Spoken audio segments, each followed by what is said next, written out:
భారత రాజ్యాంగ నిర్మాత భారతరత్న డాక్టర్ బిఆర్ అంబేద్కర్ 135వ జయంతి సందర్భంగా శ్రీకాకుళం జిల్లా కేంద్రంలో నిర్వహించిన కార్యక్రమంలో రాష్ట్ర వ్యవసాయ శాఖ మంత్రి కింజరపు అచ్చెన్నాయుడు ముఖ్య అతిథిగా పాల్గొన్నారు.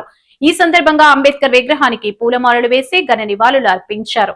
మంత్రి మాట్లాడుతూ డాక్టర్ బిఆర్ అంబేద్కర్ ఆశయాలను కొనసాగిద్దామని అన్నారు. ఉండవలసినటువంటి అవసరం ఉంది, దాన్ని మనందరం మనం చేసుకోవాల్సినటువంటి బాధ్యత ఉందని చెప్పి తెలియజేస్తున్నాను. ఇప్పుడే మా కలెక్టర్ గారు చెప్పారు ఒక బ్రహ్మాండమైనటువంటి పాయింట్.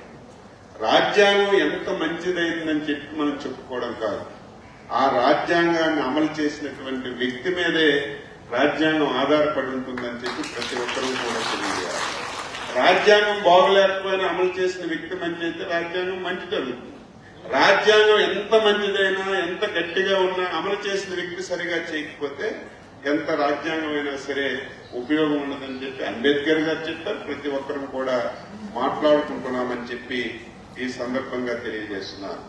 ఈరోజు అంబేద్కర్ గారు ఒక పేద కుటుంబంలో, ఒక దళిత కుటుంబంలో పుట్టి ఈ స్థాయికి వచ్చారంటే అందులో ఒకే ఒక లక్ష్యం ఏమిటంటే ఆయన చదువుకున్నారు కాబట్టి, చదువు బాగా రాణించారు కాబట్టి ఆయన ఈ స్థాయికి వచ్చారనేది ప్రతి ఒక్కరూ కూడా గుర్తుపెట్టుకోవాలి. అందుకే ఎవరు మాట్లాడినా, ఏ ప్రభుత్వం వచ్చినా, ఏ వ్యక్తి మాట్లాడినా, ఏ కుటుంబం మాట్లాడినా, ఏ తల్లిదండ్రులు మాట్లాడినా ప్రథమంగా చదువు గురించే మాట్లాడతారు.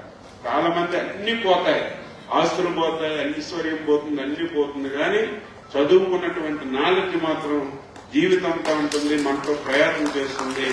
చదువుంటే ఏదైనా సాధించగలం అనేది అంబేద్కర్ గారిని చూసి మనందరం నేర్చుకోవాలని చెప్పి ఈ సందర్భంగా తెలియజేస్తున్నాను. మనకి ఆశ్చర్యం కలుగుతుంది. ఆయన రాజ్యాంగం రాసినప్పుడే ఈ సమాజంలో సగం మంది మహిళలు ఉన్నారు. మహిళ లేకపోతే సమాజం లేదు, మహిళ లేకపోతే మానవ జన్మే లేదని మహిళల గురించి ఆ రోజే ఆయన రాజ్యాంగంలో రాసినటువంటి గొప్ప వ్యక్తి అని చెప్పి ఈ సందర్భంగా తెలియజేస్తున్నాను. ఆయనకి ఇంకా చాలా ఆలోచనలు ఉండే. మహిళలకి చదువులో ముందుకు రాణించాలి, ఉద్యోగ అవకాశాలు ఇవ్వాలి, ఆ రోజుల ఆస్తిలో సమాన హక్కు ఇవ్వాలి. ఇవన్నీ ఆ రోజే అంబేద్కర్ గారు ఆలోచన చేసి రాజ్యాంగంలో పెట్టారు. నేనైతే వ్యక్తిగతంగా నేను భావిస్తున్నాను ఆయన ఆశించినటువంటి ఆశయాలు రేపు 16, 17వ తారీఖు ఫుల్ఫిల్ అవుతుందని చెప్పి నేను భావిస్తున్నాను. రేపు దేశంలో ఒక ప్రధానమైనటువంటి కార్యక్రమం భారత పార్లమెంట్ లో ఆవిష్కరించబడుతుంది. అదేంటంటే ఎంతో మంది మహానుభావులు ఎన్నో సంవత్సరాల నుంచి ప్రయత్నం చేశారు. అందులో అంబేద్కర్ గారు కూడా అనుకున్నారు, కానీ అప్పుడు సాధ్యపడలేదు. ఆయన ఆలోచనలు, ఎన్టీ రామారావు ఆలోచనలు, మా నాయకుడు చంద్రబాబు నాయుడు గారి ఆలోచనలు నిరంతరం కూడా మహిళలకు అన్ని విధాలా ముందుకు తీసుకెళ్లారు. సమాజంలో సగభాగం ఉన్నటువంటి మహిళలు అన్ని రంగాల్లో ముందున్నప్పుడే ఈ సమాజానికి మంచి జరుగుతుందని చాలా మంది చాలా సంవత్సరాలుగా ప్రయత్నం చేసినా సాధించలేకపోయాం. ఫస్ట్ టైం ఎన్డీఏ ప్రభుత్వం, భారత ప్రధాని శ్రీ నరేంద్ర మోడీ గారి నాయకత్వంలో రేపు 16, 17వ తారీఖులో ఈ దేశంలో ఒక కొత్త అధ్యాయానికి శ్రీకారం చుడుతున్నాం. అదే మహిళలకి చట్టసభల్లో 33% రిజర్వేషన్స్ వస్తున్న విషయాన్ని మనందరం కూడా గుర్తుపెట్టుకోవాలి. ఆ రిజర్వేషన్స్ వస్తే ఆంధ్రప్రదేశ్ రాష్ట్రంలో రేపు 263 ఎమ్మెల్యే స్థానాలు వస్తాయి. అందులో 83 స్థానాల్లో మహిళలు ప్రాతినిధ్యం వహిస్తే స్థాయికి వస్తుందంటే ఇది కళా నిజమా? మన కళ్ళ ముందే ఇది ఆవిష్కరించబడుతుందంటే ఆ రోజు అంబేద్కర్ గారి ఆలోచనలు, ఆయన రాజ్యాంగంలో ప్రతిఫలించినటువంటి విషయాలు ఈ రోజు అమలు జరుగుతున్నాయని ఈ సందర్భంగా తెలియజేస్తున్నాను. ప్రభుత్వాలు కూడా ఎవరైతే పేదరికంలో ఉన్నారో వారికి అన్ని విధాలు ఆదుకోవాలి. ఎవరు ఒప్పుకున్నా ఒప్పుకోకపోయినా స్వాతంత్రం వచ్చింది 70-80 సంవత్సరాలు దగ్గర అవుతుంది, కానీ ధనికులు ధనికులుగా తయారవుతున్నారు, పేదలు పేదలుగా తయారవుతున్నారు.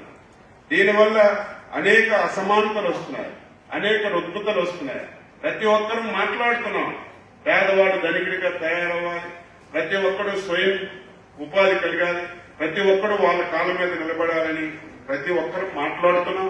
ప్రభుత్వాల నుంచి సహాయం చేస్తున్నాం, కానీ ఆ స్థాయికి మనం చేరుకోలేకపోతున్నాం. ఆ స్థాయికి చేరుకోవాలంటే ప్రభుత్వాల సహాయం కాదు, మన బాధ్యత కూడా ఉంది, మన నడవడికి కూడా ఉంది, మనం చేసినటువంటి పని కూడా ఉంది అని చెప్పి ఈ సందర్భంగా తెలియజేస్తున్నాను. దానికి ఎన్డీఏ ప్రభుత్వం అన్ని విధాలా సహకరిస్తుంది. ఈ రోజు ప్రతి దళిత కుటుంబంలో ఒక వ్యక్తి ఒక ఎంటర్ప్రీనర్ గా ఉండాలి, ఒక పారిశ్రామికవేత్తగా తయారవ్వాలి. అందుకే అన్ని రంగాలు మీకు ఎక్కడైనా సరే ఒక పారిశ్రామిక వార్డు ఉంటే అక్కడ దళితులకి రిజర్వేషన్స్ ఇచ్చి స్థలాలు ఇస్తున్నాం. వారికి ఒక ఇండస్ట్రీ పెట్టుకుంటే వారికి పారిశ్రామికాలు ఇస్తున్నాం. ఎన్నో సంవత్సరాల నుంచి బాకీలు ఉన్నటువంటి డబ్బులు కూడా ఇచ్చి వారికి అన్ని విధాలా ప్రోత్సహిస్తున్నాం. దాన్ని కూడా ప్రతి ఒక్కరూ ఉపయోగించుకోవాలి. ఈ రోజు మీరు పారిశ్రామికవేత్తలు తయారవడమే కాదు, మీరు ఒక 10 మందికి ఉద్యోగాలు ఇచ్చే స్థాయికి ఎదగాలి. దానికి మనసా వాచ కర్మన ఈ ప్రభుత్వం చిత్తశుద్ధితో పనిచేస్తుందని చెప్పి తెలియజేస్తున్నారు. ఈ రోజు విద్యార్థులకి రెసిడెన్షియల్ స్కూల్స్ ఉన్నాయి, కానీ హాస్టల్స్ ఉన్నాయి. ఎక్కడికి వెళ్ళినా సరే కనీసమైనటువంటి సదుపాయాలు. మొన్నే ముఖ్యమంత్రి గారు చెప్తున్నారు, ఈ రాష్ట్రంలో ఏ రెసిడెన్షియల్ స్కూల్కి వెళ్ళినా, ఏ హాస్టల్కి వెళ్ళినా తాగడానికి నీళ్లు కూడా లేదు. చాలా స్కూల్స్ లో మినరల్ వాటర్ ట్యాంక్స్ కూడా లేదు. అందుకే స్పష్టంగా ముఖ్యమంత్రి గారు ఆదేశాలు ఇచ్చారు, రేపు వేసవి సెలవుల తర్వాత స్కూల్స్ అన్ని ఓపెన్ అయ్యే సమయానికి అన్ని హాస్టల్స్ బాగోవాలి, అన్ని రెసిడెన్షియల్ స్కూల్స్ బాగోవాలి.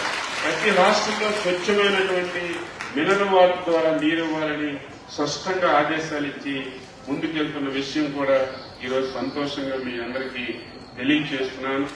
మీరు తప్పనిసరిగా అంబేద్కర్ ఆశయాలకు అనుగుణంగా మనందరం చేద్దాం. ఇప్పుడే పెద్దల నరసింహ గారు చెప్పారు, అనేక పథకాలు ఉండే, సోషల్ వెల్ఫేర్ డిపార్ట్మెంట్ ద్వారా స్వయం ఉపాధి పథకాలు ఉండే, చదువుకోవడానికి సహాయం చేసేవాళ్ళు, అదేవిధంగా ఎవరైనా ఇంటర్ క్యాస్ట్ మ్యారేజ్ చేసుకున్నా డబ్బులు ఇచ్చేవాళ్ళు, ఇవన్నీ ఉండే. గత 5 సంవత్సరాలు ఈ వ్యవస్థలన్నీ రాజకీయం మాట్లాడదలుచుకోలేదు, కానీ తప్పదు చెప్పవలసింది, అన్ని ఆగిపోయాయి. ఇప్పుడు అవన్నీ మళ్లీ కొనసాగించడానికి ప్రయత్నం చేస్తున్నాం.